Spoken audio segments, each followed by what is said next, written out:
So this project started as part of the Data Science for Social Good program in Chicago. The first project you heard about today is from our sister group in Atlanta.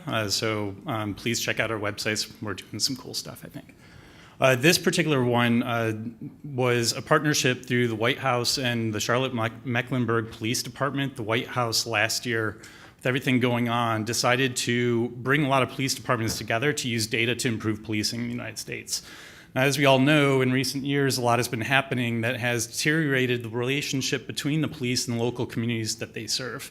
This not only results in lots of problems like deaths, also costs to taxpayers, lawsuits, and so forth.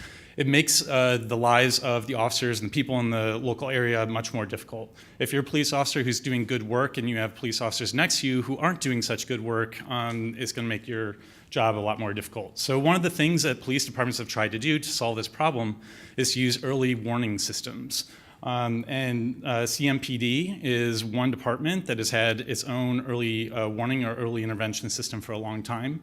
And the idea here is that they are going to identify the officers who are likely to have some kind of adverse incident happen. Now that can be an unjustified use of force, that can be preventable accidents, that can be sustained complaints, whatever that department determines.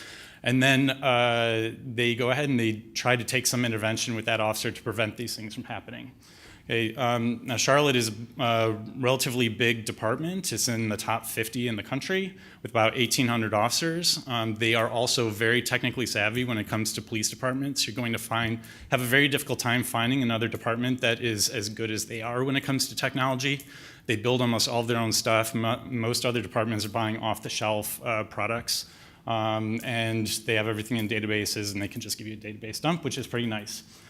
Here's a system that they built, and this is pretty standard for departments around the country, and this is a threshold-based system. So what you have here is that an officer, in this particular case, if you get 3 complaints in 180 days, whether they're sustained or not, you're flagged by this system. Now, you go in front of your supervisor, the supervisor conducts some type of review to try to find out, is there something happening here that we can prevent or something that should be changed? The problem with this is that it ends up flagging a lot of officers who should not be flagged. Another problem with this is that it doesn't take into context what the police officer is doing. So all the officers at CMPD face these same thresholds. If you're working a high crime area in the middle of the night versus a desk in the middle of the day in the business district, you're facing the same thresholds. That probably shouldn't be what happens.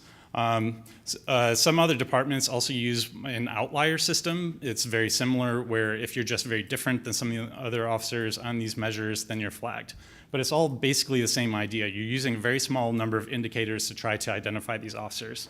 And it hasn't been working very well. CMPD, we went ahead, we randomly selected 10 officers here who went on to have adverse incidents. We looked at whether they had been flagged by the early intervention system that CMPD had at the time. In this particular case, only 1 officer did. You can see how many early intervention incidents some of the other officers had. So there might be 1, there might be 2. Some of them had 0, according to this particular measure. And so they weren't getting flagged at all. And as I mentioned, a lot are getting flagged who shouldn't be. Okay, so we wanted to come up with a system. Can we do a better job of predicting whether an officer is likely to have an adverse incident in the next year? Okay. And they gave us basically all of their data, and going back as far as 2001, the few things that we didn't get would be things like narrative data. This came up so late that we didn't have time to anonymize it. All the data that we have are anonymized. We can't tell you an officer name that we have, for example. We have hashed IDs for them, but everything is matched. But we do have like training, stops, arrests, dispatches, demographic information, everything else. We have information about where they patrol, crimes, and so forth. Okay. And then this is the process, and this is what we're trying to predict, is whether the department is going to find that an officer had an adverse incident. Now, a lot of things can go into play here. One is it has to do with the process. One is that the department is determining what an adverse incident is. That can vary from department to department. In Charlotte, this is what we're really interested in, though, and what they're interested in. Now, they have the things in the upper right-hand corner of what they've been calling adverse incidents, but not all those are the same. We really don't care if an officer has not been polishing his shoes. as much as we do as whether that officer is likely to use force unjustifiably. So we went ahead and we dropped some of those cases that the department didn't care as much about. But use of force, pursuits, raids and searches, injuries, all these things that they found that there was some kind of problem, we were trying to predict that. Okay. And these are the types of features that we had. We had information about the officers themselves as well as their activities. We had internal affairs data. Now that can be in Charlotte, and this varies from department to department, but if you use force at all, there's always an investigation through internal affairs. If you have an accident, there's always an investigation through internal affairs. Of course, internal affairs is also operating their early intervention system, so we have all those data from the past. And then we also have these neighborhood features, information coming from American Community Survey and some other places. They do surveys of the local community, for example. And these are how things break down. So there are a lot of uses of force at CMPD. Most of those are found to be justified by the department. Complaints and preventable accidents, these are the two things that are most likely to be found adverse by the department, but there is a rarity problem when it comes to our data. And we basically use temporal cross-validation, which some of the other groups here talked about. I'll just skip ahead. And you can see how we do using one arbitrarily chosen threshold against our current system. So we're able to increase the true positives by about 12% while decreasing the false positives by about 32%. And these numbers are a little bit out of date because we've continued to work on this. This was coming out of last summer. We're working even this summer on this particular problem, and we're working with other police departments as well. So these numbers have improved at this point. And you can see what the precision and recall curves are as you choose the thresholds. What proportion of officers do you want to look at from left to right?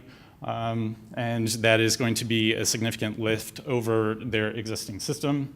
And then some of the features that are most predictive when it comes to this particular problem that we found, they basically fall into three categories. At the top, unsurprisingly, past behavior predicts future behavior.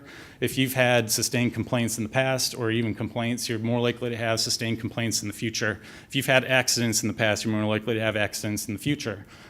Some of the other interesting things that come up, though, would have to be the neighborhood features. The particular area where you're patrolling, some of the socioeconomic information does seem to play a role here. Like one of the features that arrives on this list is percent of vacant land for an officer's patrol area. And finally, one thing that we've also found here again and again is that stressful events that officers respond to seem to increase the risk that the officer is going to have an adverse incident in the future. And this is something that the officer focus group at CMPD specifically mentioned to us. We put it in there. And what that means, some examples of that, is that an officer is going on a lot of suicide calls. If an officer is going to a lot of domestic violence cases, especially those involving children, that officer is likely to have an adverse incident in the future. One thing that you may have seen in the news about a year ago is the officer in Texas, Case Bolt, who responded to the pool party. He pulled his weapon on the kids. He's rolling on the ground, everything else. That officer had been on 2 suicide calls earlier that shift.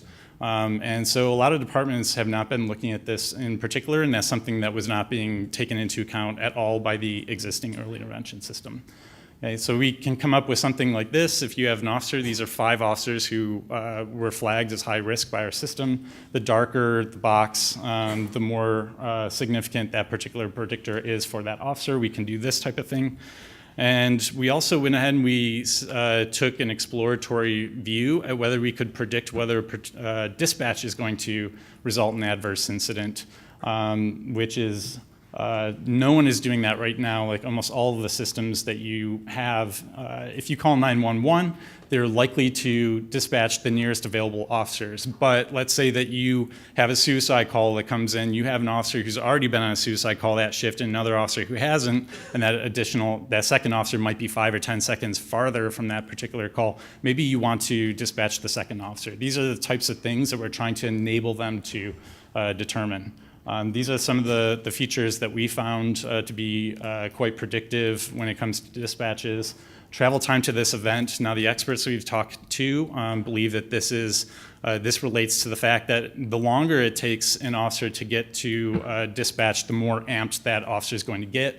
You're traveling at high speeds. You have your lights and sirens on. You're just getting very, very pumped, and then you get there, and then something bad happens. And so, as I mentioned before, the definition of adverse incident certainly plays a big role here. We've extended this work to the Metropolitan Nashville Police Department this summer. So they're using some different ideas of what an adverse incident is. We see some different patterns there, and we're also bringing in Knoxville and LA Sheriff's Department. They've signed contracts with us as well. We have the Knoxville data we haven't integrated at this point, and LA Sheriff Department is gathering their data, so we'll see how these things play a role. And then bringing all these things together, especially now when we're working with multiple departments, on how you can consider or how you standardize the data from these multiple departments to be used across these systems is certainly interesting and challenging, and we've been working on it. And just, we've done ride-alongs, everything else that's certainly useful. Like the stressful events thing came from talking to officers. And anyway, so as I mentioned, we increased the precision about 30% by one threshold against the current system. Charlotte-Mecklenburg, in this particular case, we're slowly integrating this into their computer system, so it'll be real time. They stopped using their existing system at this point. We're working on dispatches at the moment with Charlotte, and we are working on officer level predictions for Nashville.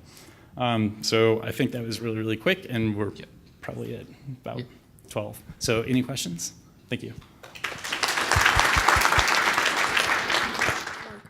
I was wondering if you try to control for any sort of demographic attributes of the officers. We included demographic attributes not only for the officer, but for the people, for the members of the public and that the officer was interacting with. And that's something that we've seen again and again, is that it doesn't appear as a top feature at all. And we're not the only ones who have done research recently that has also found that.